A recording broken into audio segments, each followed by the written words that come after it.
전국 대부분 지역에 비가 내리겠습니다. 모레까지 예상 강우량은 수도권과 강원 영서, 충남과 제주도는 80에서 최고 200mm 이상, 강원 영동과 충북 남부지방은 30에서 최고 120mm 이상입니다. 서울지방 현재 기온 22.4도입니다. KBS 제1라디오 1시 뉴스를 마칩니다. 지금까지 아나운서 김기만이었습니다. 현재 시각 1시 5분입니다. KBS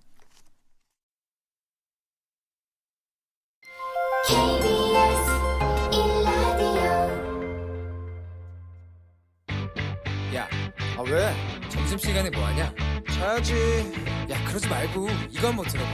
뭔데? 지금 당장 라디오를 켜봐. 나른한 오후 깨울 시사 토크쇼. 모두가 즐길 수 있고 함께하는 시간.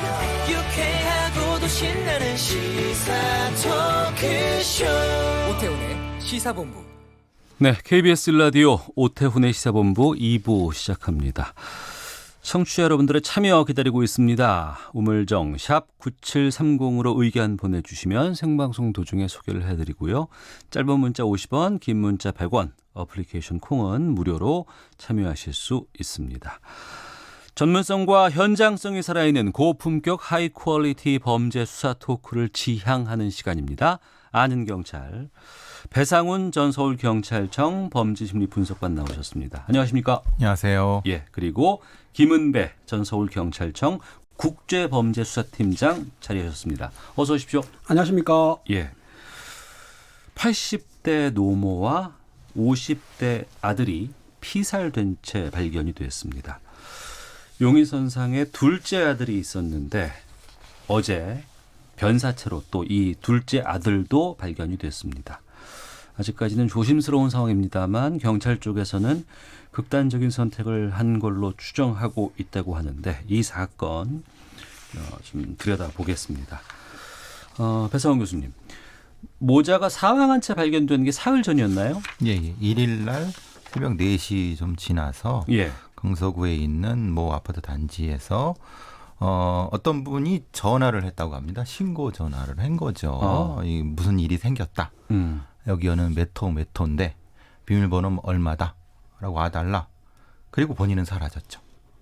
신고자는 사라져. 그 아파트의 비밀번호까지 알려주고 예. 그 신고를 한 다음에 그 신고자는 사라지고 예. 가 보니까 그 어머니께서는 어머니와 이제 아드님이 각각 다른 방과 거실에서 나란히 누워 있는 상태로 발견되었었는데 프로파일러들 입장에서는 요건 굉장히 중요한 포인트로 보고 있지만 어쨌든 발견된 상태는 그 상태였습니다. 경찰에서는 그 신고한 사람 비밀번호를 알 정도고 그 안에서 무슨 일이 있었다는 걸 확인했기 때문에 신고하지 않았을까 싶기도 하고. 예, 그렇죠. 신고가 들어오게 되면 신고 번호가 뜨거든요. 예. 그 신고 번호 휴대폰을 확인했더니 그 소유자가 둘째 아들이더라. 네, 현장에 가봤더니 신고한 사람이 없어요. 예. 근데 전화번호는 둘째 아들이야. 예. 그렇다고 한다면은 둘째 아들이 신고한 걸로 봐서는 가장 강력한 용의자가 된 건데 네. 그러다 보니까 경찰에서는 용의자를 보고 추적을 했던 거죠. 추적을 했었는데 어떻게 됐습니까? 추적했는데 잡지는 못했어요. 그런데 3일날 10시경에 그 한강 둔치 강동구에 있는 한강 그 수중에 네. 사체로 발견이 된 겁니다. 거기서 사체가 발견이 됐는데 확인을 해보니까 그 이번 사건의 둘째 아들이 그 사체를 발견됐기 때문에 국립과학수사연구원에서 이제 부검을 할 거예요. 실제적으로 극단적인 선택을 했는지 아니면 뭐 타살 혐의도 받기 때문에 근데 경찰에서는 지금 보기에는 타살 혐의죄는 없는 것 같고 본인이 극단적인 선택을 한 것으로 보고 있습니다. 네. 이 상황에서는 우리가 보통 투신이라고 하는 방법이 아니라 걸어 들어갔다는 지금 얘기가 있는 상태이기 때문에 네. 걸어 들어갔다고 하면은 사실은 다른 사람 외력에 의해서 네. 던져졌거나 살해당했을 가능성보다는 본인의 선택이었을 가능성이 높을 것이다. 물론 그 상황에서는 당연히 이제 익사인 상태가 되겠죠. 네. 익사인데 이제 익사도 강제로 떠밀려진 익사가 있을 수 있고 자기가 들어간 익사가 있을 수 있지 않습니까? 근데 그 부검을 통해 밝혀지겠지만은 그 정황상은 본인의 그다음 선택일 가능성이 높다라고 판단하고 있는 겁니다. 정리를 하면 아파트에 80대 노모와 50대 형이 숨져 있었고 예. 그렇죠. 그 숨진 사실을 신고한 둘째 아들은 현재로서는 추정입니다만 극단적인 선택을 한 것으로 보여요. 왜 이런 일을 했을까라는 생각이 좀 들거든요. 네, 현장을 보면은 예. 이게 이제 현장을 처음 봤을 때 이게 이제 가지런히 놓았다고 하는 것은 범행 이후에 그 사체를 정리를 했다는 의미입니다. 네. 그 얘기는 뭐냐면은 강도 살인으로 강도해서 들어왔다고 하는 강도범이 그 시신을 정리하지는 않겠죠. 그렇겠죠. 그러면은 결국은 감정적으로 가까운 사람이 범인일 가능성이 높고 또 하나는 이제 저희들이 많이 보는 건 이걸 블런트 트라우마라고 합니다. 둔기 외상인데 네. 둔기 외상은 감정적으로 가까운 사람에 의한 범죄 수법 중에 하나입니다. 그러니까 흉기를 사용하거나 그렇지 않은 경우 이게 순위도가 떨어지는데 네. 저희들이 현장을 딱 봤을 때 이거는 그 가능성이 높겠다고 아마 처음부터 판단을 현장 경찰들은 했을 겁니다. 예. 현장의 상황은 보면서 이제 그렇게 판단을 하신 것 같고 이제 주변의 여러 가지 이야기들을 이제 탐문하거나 들어보거나 하지 않습니까?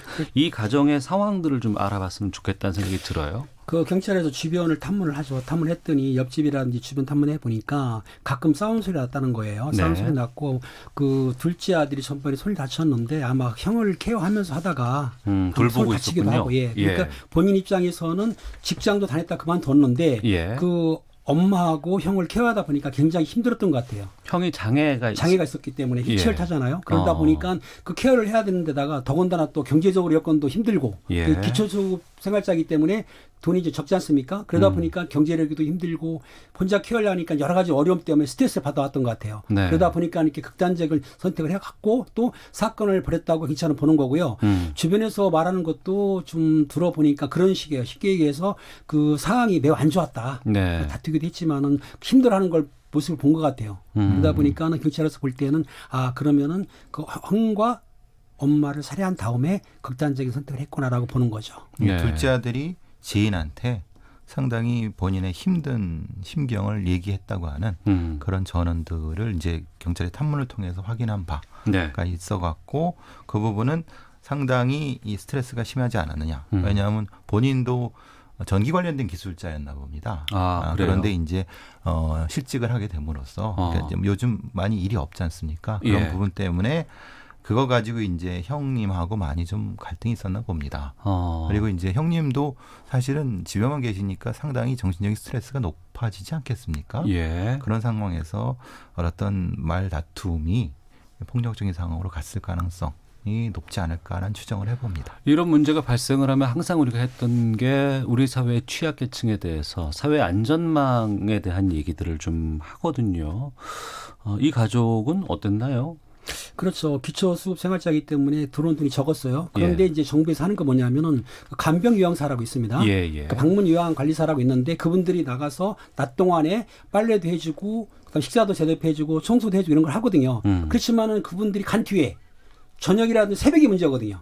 그렇죠. 그때까지는 예. 간병 하지 못하기 때문에 뭐 장애인 도움도 있지만은 그러다 보니까는 그 혼자서 그 둘째 동생이 관리하기가 매우 힘들었던 거죠. 네. 그러다 보니까 그런 범위를 했는데 정부에서도 지원을 하고 있지만 지원하는 것이 좀 미약한 거는 사실입니다. 네. 가장 등급이 높은 1등급 경우 월 117시간이 최장입니다. 네. 그럼 30일로 나눠보면 하루에 3시간, 그러니까 4시간이 안 되거든요. 4시간 와서 빨래 대신해주고 뭐 여러 가지 청소 같은 거 해주는 걸로 최장입니다. 그러면은 아까 팀장님 말씀하신 것처럼 밤엔 어떻게 하느냐. 네. 그러니까 그런 것에 대한 너무 안전망이 부족한 거 아니냐. 그리고 사실 물질적인 것은 그렇다 쳐도 감정적인 부분은 어떻게 할 것이냐. 감정적인 왜냐하면 부분. 이 활동을 안 하시는 분이 집안에만 계속 계시니까 네네. 사실 정신적으로 매우 위태로운 상태 아니겠습니까? 네. 거기에다 같이 위태로운 어머니께서 같이 둘이 계시면 사실은 사이가 좋아지는 게 아니라 더 나빠지겠죠. 왜냐하면 그럴 수 서로가 있습니다. 서로를 예, 비난할 예. 수밖에 없는 상황이고 서로가 이거는 계속 있으면 불편함도 있을 그렇죠. 수 있고. 당연한 겁니다. 예. 그래서 이제 이 작은 아들이 집에 잘 안 들어가고 형이 어머니랑 같이 있을 때만 들어간다고 합니다. 그러니까 아예 좀 밤늦게 들어갔거나 그 뭐지 이 돌아가신 분을 제가 뭐 옹호하려 그런 말씀은 아니고 네. 이 감정적인 어떤 서비스를 이 사회 안전망을 어떻게 처리할 것인가가 사실은 사회복지 차원의 장애인 복지 차원에서 굉장히 필요한 부분인데 아직 어떻게 할 수가 없는 상황입니다. 네.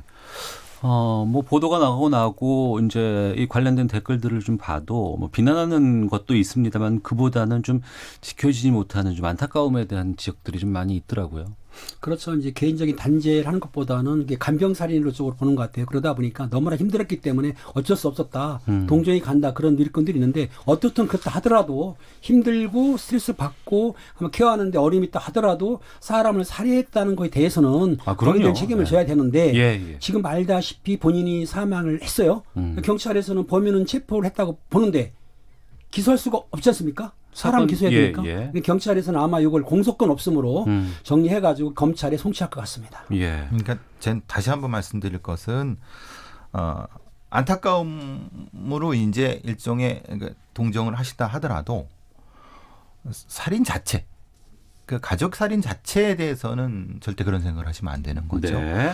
조금이나마 이런 것이 까딱 잘못하다가는 이거 자체가 잘못된 여론을 이끌 수 있기 때문에 그건 정확히 하셔야 될 것 같고 우리 당연히 뭐 시청자들께서는 그렇게 생각하시겠지만 혹시나 하는 마음에 정부나 아니면 지자체에서는 제가 아까 말씀드린 것처럼 감정적인 것을 좀 풀어줄 수 있는 어떠한 방안이 있어야 될 것 같아요. 그 부분 좀 여쭤볼게요. 그러니까 우리가 이제 이런 취약계층이라든가 이런 분들에게 도움을 주기 위해서 아니면 계속 이제 보호하기 위해서 여러 가지 정책들을 펴고 거기에는 물질적인 것들이 있을 것 같고 아니면은 그 외의 것들 부수적인 것들을 도움 줄 수 있는 여러 가지 제도들은 마련해 있습니다. 그런데 그 감정적인 측면을 어떻게 해야 될까라는 고민들이 들거든요. 그쪽으로는 배상원 교수께서 전문가시니까. 제가 장애인 복지센터에서 장애인 사회복지도 해봤기 때문에 가장 힘든 부분이 그겁니다. 그러니까 가장 많이 시도했던 게 말벗 서비스 같은 겁니다. 말벗 서비스. 대화하면서 풀 수 있는. 그러니까 사회복지사들인가 이런 분들이 전달 체계로 가서 1시간 정도를 얘기를 하는 어떤 서비스도 개발된 게 있는데 문제는 그게 수가가 안 맞는다는 겁니다. 수가가 뭐냐면 그걸 한 사람한테만 이걸 집중으로 할 수 없으니까 그렇죠. 그런 수요가 엄청나게 많다는 겁니다. 거기에 맞게 안 된다는 거죠. 그러니까 제도적으로 어떤 방법들을 개발해야 되는데 거기서 막혀갖고 진행이 안 되는 겁니다. 몇 년 전까지는 제가 알고 있기는 말벗 서비스가 활발히 진행되다가 지금 멈춰 있는 상태거든요. 인력도 필요할 것 같고 그리고 뭐 도시락을 준다고 하면은 거기에는 이제 갖다 드리면 되는 거지만 말벗 서비스는 대화를 하는데 뭐 10분 대화가 끝날 것도 아니고요. 그렇죠. 보통은 가장 못해도 1시간은 해야 되거든요. 그렇죠. 그럼 1시간 정도 하고 그럼 뭐 조금 더 할 수도 있는 거고. 근데 그러기에는 쉽게 말하면 수가가 안 맞는다는 거죠. 알겠습니다. 좀 그에 대한 고민들 전문가분들과 함께 좀 찾아봐야 되지 않을까 싶습니다. 아는 경찰 배상훈 전 서울경찰청 범죄심리분석관 김은배 전 서울경찰청 국제범죄수사팀장과 함께하고 있습니다. 잊을만 하면 터지는 재벌가 마약 소식 다뤄보겠습니다. CJ그룹 장남 이선호라고 하는데요. 이 부분은 또 마약 쪽 김은배 팀장께서 전문가셔서 공항 세관에서 적발이 됐다고요? 그렇습니다. 그 9월 1일 새벽 4시 55분경에 LA에서 출발하는 K0112 편으로 그 이선호 씨가 입국을 했습니다. 인천구 이터미널 입국을 했는데 7시경에 세관을 통과하다가 세관이 적발이 됐는데 액상 대마 카트리지 그리고 여러 가지 뭐 젤리 사탕 이러는 거에 의해서 마약 그러니까 대마입니다. 그 마약류 관리법에 보면은 마약이 있고 향정 의약품이 있고 대마가 있는데 대마를 농축한 거 쉽게 얘기하면은 우리가 이 홍삼 액기스라고 아시죠? 홍삼 진액. 그런 식으로 액상을 만든 건데 그걸 갖고 밀반입 즉 밀수하다가 단속이 된 거예요. 깜짝 놀랄 일이죠. 그 CJ 재벌가의 직계손이라는 사람이 대마 액상 카트리지를 직접 본인이 밀반입하다가 단속이 된 사건입니다. 뭐 재벌가에서 마약 걸리는 거는 종종 있는 일인데 어떻게 직접 갖고 올 생각을 했을까요? 그러니까 LA 같은 경우에는 마약 흡입에 대해서는 단속을 안 합니다. LA가. 그런데 구하기가 쉽죠. 그런데 제가 보기에 이런 건 있어요. 왜냐하면은 본인이 국내에서 그 마약 유통자 상대로 구입하게 되면은 신분이 드러날 수도 있고 마약 판매자가 걸리게 되면은 또 단속이 되지 않습니까? 그런데 본인이 직접 갖고 오게 되면 단속할 사람이 없죠. 몰래 통과만 되면. 그런데 이런 경우는 거의 없었는데 이번에 그 CJ 그 장남께서 어떻든 그 액상 대마를 카트리지 수입하다가 단속이 된 거예요. 이제 네. 버닝썬 사태의 여파가 있는 거죠. 왜냐하면 그때 되면서 재벌들도 많이 걸려 들어가지 않습니까? 예, 예. 거기에 중간 판매책이 들어가면서 아마 그 부분에 대한 것 때문에 네. 중간 판매책을 격려하는 것보다는 직접적으로 가지고 백팩 같은 거 메고 들어오면 이게 전수조사를 하기가 어렵거든요. 이 모든 통관품들을. 네, 네. 근데 이제 그 부분 사실 그렇지 않습니다. 이제 이런 것들은 그 탐색견이라는 걸 통해서 분명히 탐지될 수가 있는데 저도 이분이 무슨 생각으로 이렇게 대놓고 가지고 오셨는지 저도 이해가 안 됩니다. 예. 그거 제가 설명해 드릴게요. 네, 왜냐하면 네, 네. 탐색견 같은 경우에 매일 쓰는 건 아니고 화물에는 많이 하거든요. 근데 네. 이분 같은 경우에는 배낭에다 넣었단 말이에요. 수화물, 그러니까 기내 수화물로 기내 갖고 온 수화물 거예요. 확률이 큰데 그렇다고 한다면은 외국 다녀보셨지만은 탐지견 별로 잘 없지 않습니까? 그렇기 때문에 일반적으로 넣을 때 마그나이를 통과를 하는데 네. 금속은 삐 하고 울려요. 그렇죠. 그렇지만 가루라든지 이불 같은 경우는 울리질 않거든요. 그러니까 본인이 몸에 갖고 온다든지 가방에 이렇게 되면은 물론 예. 그 CCTV 이렇게 안에 보면 통과가 되는데 소리가 안 나기 때문에 통과하면 그만이거든요. 그래서 본인이 소지하고 오게 되면 단속하기 힘들다. 그러니까 네. 이런 마약 수사관들이 첩보를 줘서 어느 예의라는 사람이 몇 편으로 들어온다고 하더라 몇 시경에 그 찍어주면 가능한데 그냥 일반적으로 단속하기 쉽지가 어려운 거죠. 그럼 이번엔 제보 때문에 잡힌 건가요? 아니죠. 그건 아닌 것 같아요. 제 생각에는 실제적으로 뭐 샘플링도 하거든요. 예, 근데 예.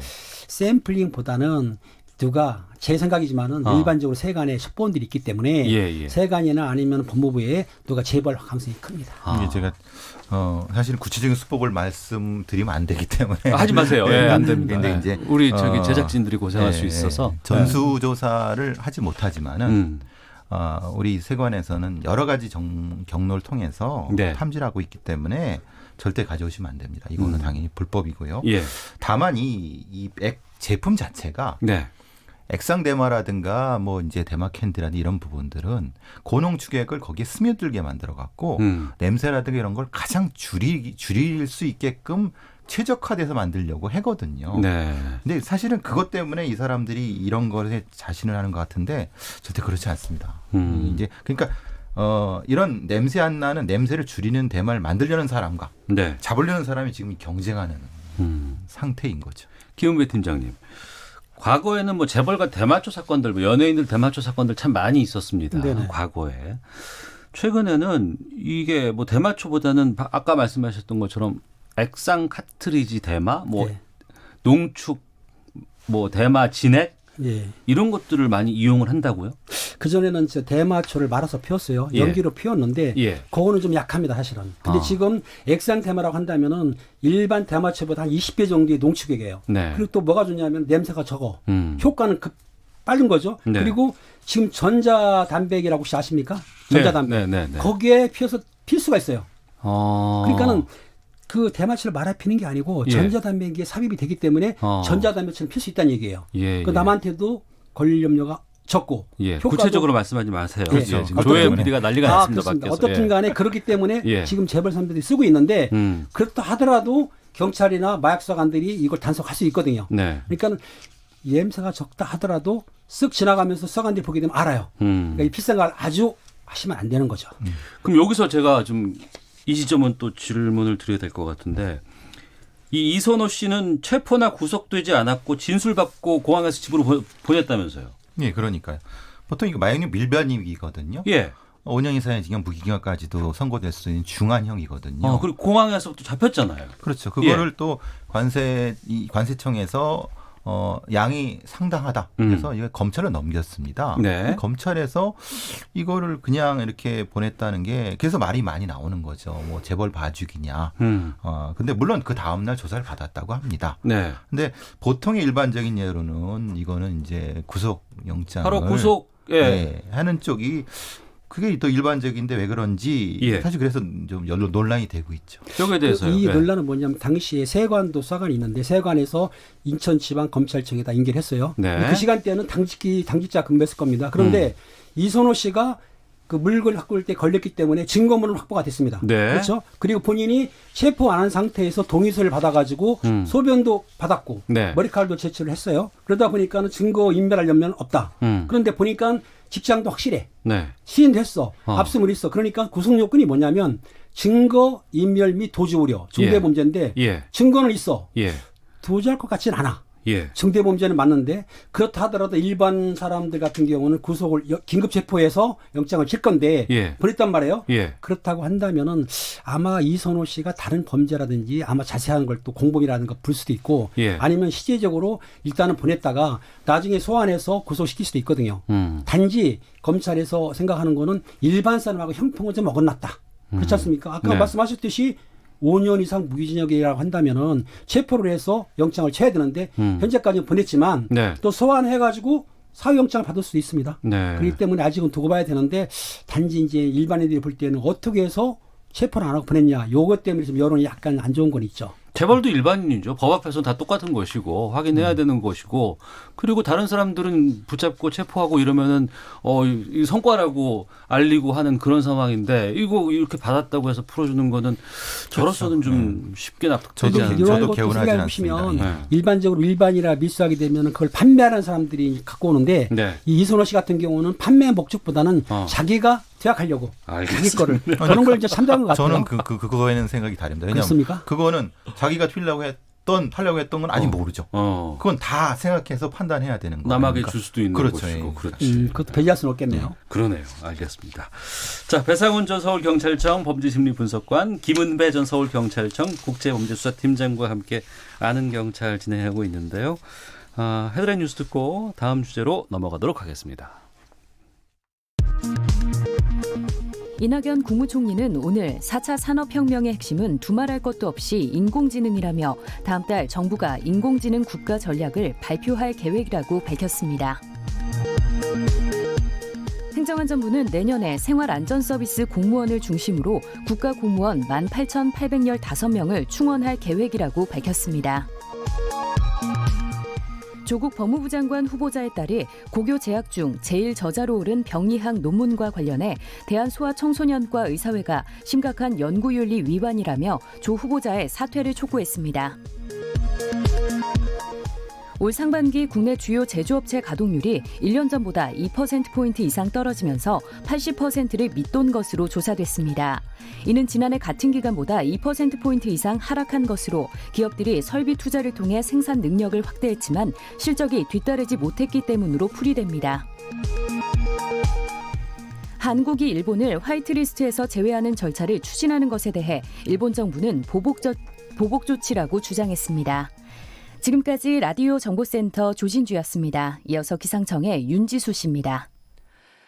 네, 미세먼지와 날씨 정보입니다. 지금 미세먼지 상황 더할 나위 없이 좋습니다. 전국적으로 공기가 아주 깨끗합니다. 비가 내린 덕분이고요. 또 대기 확산도 원활하기 때문입니다. 내일도 보통이거나 좋은 단계를 계속 이어가겠습니다. 하지만 상당히 많은 비가 우려되고 있습니다. 중부지방의 경우 정체전선의 영향을 받아서 금요일까지 비가 이어지는 가운데 지역에 따라서는 200mm 이상 아주 많은 비가 내리는 곳이 있겠고요. 강원 영동지방과 충청북도 또 남부지방에서도 비가 내릴 텐데 남부지방 내일까지 120mm 이상의 많은 비가 예상되는 상황입니다. 이렇게 전국적으로 많은 비가 내린 이후 이번 주말에는 13호 태풍 링링의 영향을 받아서 전국적으로 비바람이 무척 강할 것으로 예상되고 있습니다. 대비를 철저히 하시는 것이 좋겠습니다. 오늘은 낮 최고 기온 23도에서 28도의 분포가 예상되고 서울은 26도, 부산은 27도로 어제보다 낮겠습니다.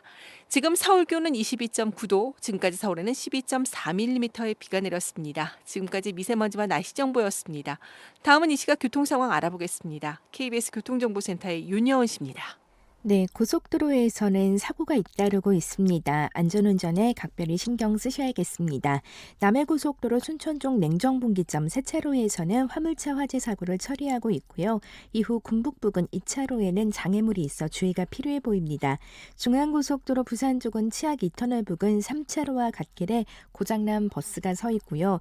영동고속도로 강릉 쪽은 서안산 부근 3차로에서 낙하물을 처리하고 있으니까 잘 살펴 지나셔야겠습니다.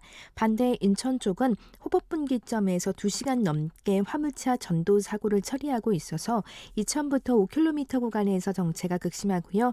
이후 월곡분기점에도 사고가 생겨서 군자부터 4km가량 밀립니다. 서울 외곽고속도로 판교에서 일산 쪽은 장수 1차로에서 승용차 사고를 처리하고 있어서 시흥부터 3km 정체고요. 반대쪽은 계양에서 송내까지 밀립니다. 경부고속도로 서울 쪽은 달래내에서 반포까지 정체입니다. KBS 교통정보센터였습니다.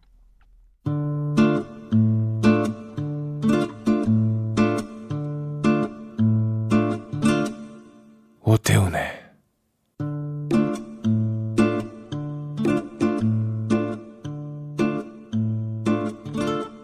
시사본부. 1시 30분 됐습니다. 배상훈 전 서울경찰청 범죄심리분석관, 김은배 전 서울경찰청 국제범죄수사팀장과 함께하고 있습니다. 전 남편 살해 혐의로 구속 기소된 고유정 2차 공판이 이번 주에 열렸습니다. 그동안 뭐 공개하는 것, 그리고 사진 뭐 이런 부분들에 대해서 여러 가지 이야기가 나왔고요. 머리카락 커튼 이런 수식어까지 나왔었습니다. 얼굴을 들지 않고 머리카락으로 자신의 얼굴을 계속 가렸던 것이고, 여기에 대해서 저희가 몇 번 지적을 했었고 관련된 이야기를 두 분과 나눴었는데, 이번에 경찰이 머그샷 도입을 검토 중이라고 합니다. 머그샷 좀 설명해 주세요. 네, 머그샷이라고 김은배 한다면 팀장님, 예. 얼굴 사진을 얘기하는 건데 네. 요거는 지금 간단히 생각하시면 됩니다. 저희가 범인을 체포해서 구속시켰을 때에 네. 그 구속 사람 사진을 찍는데 앞에 번호판을 들고 이름을 쓰고 나서 뒤에 키판 있잖아요. 네. 키를 한 다음에 정면 사진을 찍고 어. 측면 사진을 찍습니다. 예. 그 사진을 머그샷으로 불러요. 머그샷. 예. 근데 요거는 공개를 안 합니다. 무슨 말이냐면 검찰에 송치 전에 구속했을 때 그걸 찍어가지고 사진을 보관하는 건데 네. 그 머그샷을 공개하라고 지금 그 국민들이 요구하는 거죠. 왜 머그예요, 이게? 머그는 이제 18세기에 영어로 예. MUG라는 게 이제 얼굴이란 조금 약간 우스꽝스러운 얼굴이나 은어라고 합니다. 속어죠, 속어 말하죠. 예, 미국식 속어인데 그래서 그것을 이제 미국에서 그렇게 불렀나 봅니다. 샷은 이제 그 사진의 그 의미니까 얼굴 약간 우스꽝스러운 얼굴, 뭐 그래서 우리가 어떤 컵에다가 네. 그게 머그컵이라 그러지 않습니까? 그렇죠. 같은. 네, 그 같은 의미입니다. 그 안에 얼굴을 좀 우스꽝스럽게 캐리커처를 예. 넣어갖고 하는 게 그 머그컵 같은 맥락입니다. 미국 영화 보면은 이런 장면들 많이 보잖아요. 이 사진 찍는 거 있고 뒤에는 보면은 키를 측정할 수 있는 예. 그 수치가 다 나와 있고 거기 가운데 칠판, 조그만 칠판 같은 걸로 맞습니다. 예. 딱 들고 나서 사진 찍는 건데, 이거를 미국에서는 공개하고 있지 않나요? 미국에서는 국내일 막론하고 공개를 해요. 예, 그러니까 예. 뭐 어느 때 보니까 빌 게이츠까지도 공개했다고 그러더라고요. 빌 게이츠의 머그샷도 있어요? 예, 있다고 하는데 우리나라에서는 지금 법률상으로 볼 때에 네. 경찰에 사진 찍어서 보관하지 공개하지는 않습니다. 그러면 체포된 사람은 다 이거 찍습니까? 아닙니다. 구속자. 그 안에 들어가야 되니까. 예. 입감을 해서 관리를 해야 되니까 그건 예. 찍는 거죠. 예. 네. 근데 미국에서도 이게 순서가 이렇습니다. 머그샷을 찍어갖고 어떤 주에서는 그것을 SNS에 공개한 것을 언론이 공개하는 경우가 있고요. 네. 어떤 경우는 경찰에서 그것을 제공해서 언론이 전체를 공개하는 형태가 있습니다. 그러니까 이제 말하는 경찰이 적극적으로 한다기보다는 네. 언론들이 서로 협약을 맺어갖고 이 머그샷을 가져와서 이 부분을 한다라는 형태가 되니까 좀 우리랑 좀 유통 경로가 다르지만 네. 어쨌든 그것을 제공하는 것 자체가 불법이 아니고 하는 것이고, 우리는 특강법에 있는 8조 2항 사이에서 할 수 있다라고 하는 것이 있는데 그 조항을 넓게 해석할 수 있느냐라고 네. 법무부의 질의한 상태 임 겁니다. 그걸 지금 상태가 도입한다고 하는 겁니다. 네, 그러니까 머그샷에 대해서는 개념은 이제 두 분께서 잘 설명해 주셔서 충분히 이해가 됐고요. 그리고 미국에서는 상당수 언론이 공개를 하건 경찰 스스로가 공개를 하건 공개를 한다는 측면인데, 우리는 지금까지 공개된 것을 저도 본 적은 없어요. 한 번도 안 됐던 것 같기도 하고.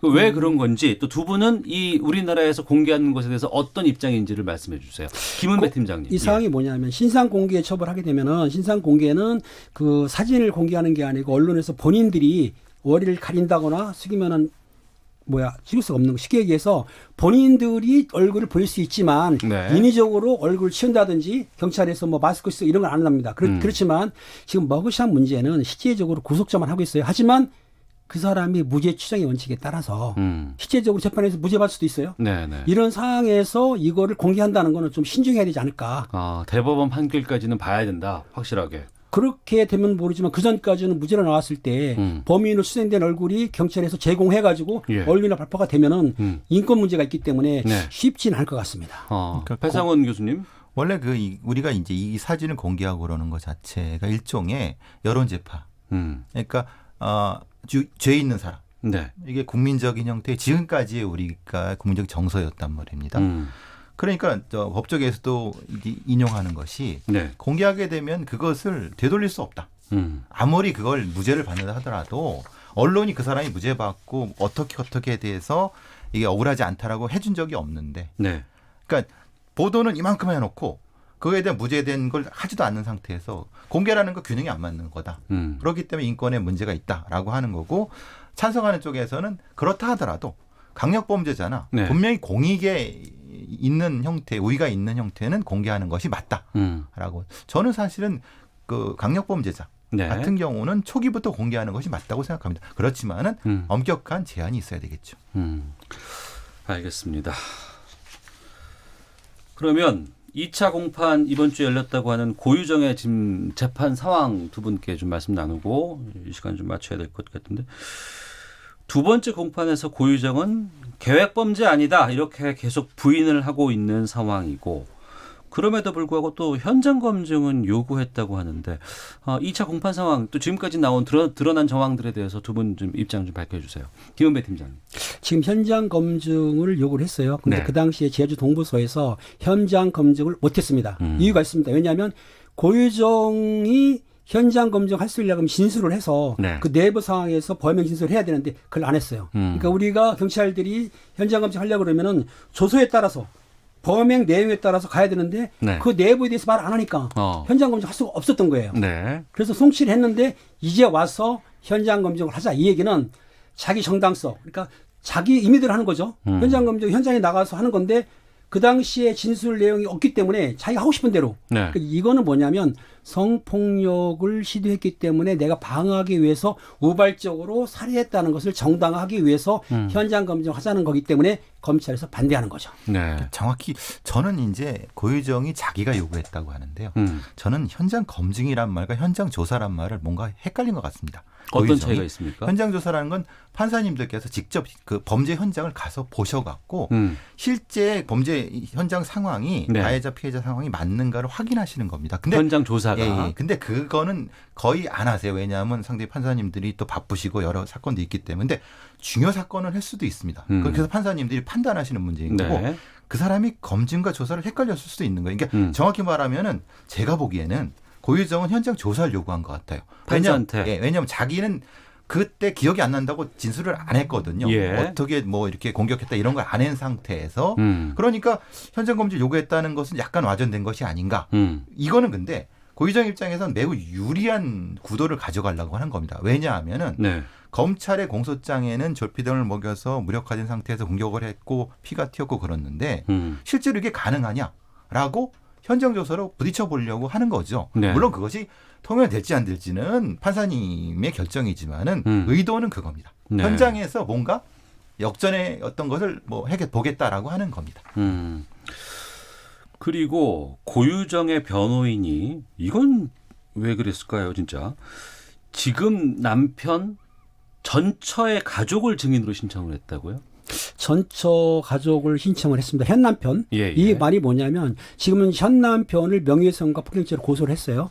그런데 현 남편이 지금 비난하는 것은 고유정 측을 비난하기 때문에 현 남편이 거짓말했다. 성적으로 문제가 있다는 것을 자기가 직접 말하기보다는 전처 가족들을 동원해가지고 거기에 상대장한테 그 진술할 수 있게. 예. 그러니까 물타기 하는 건데 이것도 좀 이해가 안 가는 거는 현 사건과 관계가 없는데도 그렇게 신청하는 거 봐서는 아마 시간 끌기도 있고 또 그리고 현 남편의 진술을 무력화시키려고 하는 것도 있는 것 같아요. 네. 저는 고유정의 주장에 이유가 있다고 봅니다. 그게 합리적이라는 것이 아니라 네. 왜냐하면 고유정의 현 남편의 전처께서는 안타깝게도 극단적 선택을 하셨어요. 그러니까 지금 고유정이 주장하는 것은 현 남편이 상당히 폭력적이다. 그래서 그 자기 전처가 저렇게 하지 않았느냐라는 걸 입증하려고 하면 그 전처의 가족한테 네. 전처가 어떻게 고통을 받아서 이건 이제 이 고유정의 주장입니다. 그렇게 했다는 걸 입증하게 되면은 네. 현 남편의 주장을 무력화시키고 그렇게 되면은 본인의 주장을 이제 합리성을 얻기 위해서 주장하는 겁니다. 물론 받아들일지 안 받아들일지 모르겠습니다. 아직은 판사님들께서 지금 선택 중이라고 하시는 거죠. 알겠습니다. 추석 지나고 나서 또 제3차 공판 예정돼 있다고 합니다. 검찰 쪽은 계획범죄다 이렇게 계속 주장을 그렇죠. 하고 있고 고유정 쪽은 우발적인 살인이었다 이런 주장이 지금 맞서고 있는 상황인데 이거 명확히 판가름 나기 위해서는 어떤 조치가 필요한지 끝으로 말씀 좀 부탁드릴게요. 지금 그 과학수사, 국립과학수사연구원이라든가 검찰청에 과학수사과가 있어요. 여기에서 감정한 졸피뎀 있지 않습니까? 미리 네. 구입한 거. 졸피뎀 문제가 법원에서 받아들이게 되면 쉽게 얘기해서 13개 정도의 비산을 해서 졸피뎀 성질이 나왔단 말입니다. 근데 이거는 고유정 측 변호사라든지 고유정 측에서는 아니라고 부인하고 있어요. 그러면은 과학적인 증거를 부인하겠다? 그럼 이제 말도 안 되는 얘기인데 어떻든 과학적인 증거에 의해서 또 감정한 사람들 소환해 증을 하겠다 보면은 법원에서 받아들이게 되면은 계획된 범죄라는 것이 입증될 것 같아요. 네. 국가수에서 과학수사부서 할 때 그 약간 좀 졸피뎀의 농도에 대한 걸 뭔가 빠뜨린 것 같다는 생각이 듭니다. 왜 지금 계속 고유정의 변호사가 그 얘기를 했느냐 하면은 이게 전이된 증거일 가능성 때문에 네. 졸피뎀이 담요에 묻어나서 전이 될 수 있는 상황에 대한 거를 뭔가를 지금 계속 주장하고 있는 건데 판사님들께서도 지금 고민하고 계신 건 그 부분 같습니다. 그러니까 국가수가 사실은 100% 다 옳다고 볼 수는 없습니다. 네. 그러니까 중간에 아무리 뭐 0.01% 실수할 수 있는 거거든요. 아주 작은 가능성이라도 고유정 쪽에서는 신랄 같은 걸 잡으려고 하는 거죠. 그게 잡힐지 모르겠습니다만 네. 그것 때문에 이 논란이 되는 건데 그 부분이 사실은 계획적 살인과 우발살인의 핵심적인 부분입니다. 네. 아유, 많이 다뤘어요. 너무 많이 다룬 측면도 있고 판결 때 저희가 그때 좀 하고 이제는 안 하고 싶네요. 참 힘드네요, 이게. 참. 아는 경찰 배상훈 전 서울경찰청 범죄심리분석관 김은배 전 서울경찰청 국제범죄수사팀장과 함께했습니다. 두 분 말씀 고맙습니다. 감사합니다. 오태훈의 시사본부는 여러분의 소중한 의견을 기다립니다. 짧은 문자 50원, 긴 문자 100원의 정보 이용료가 되는 샵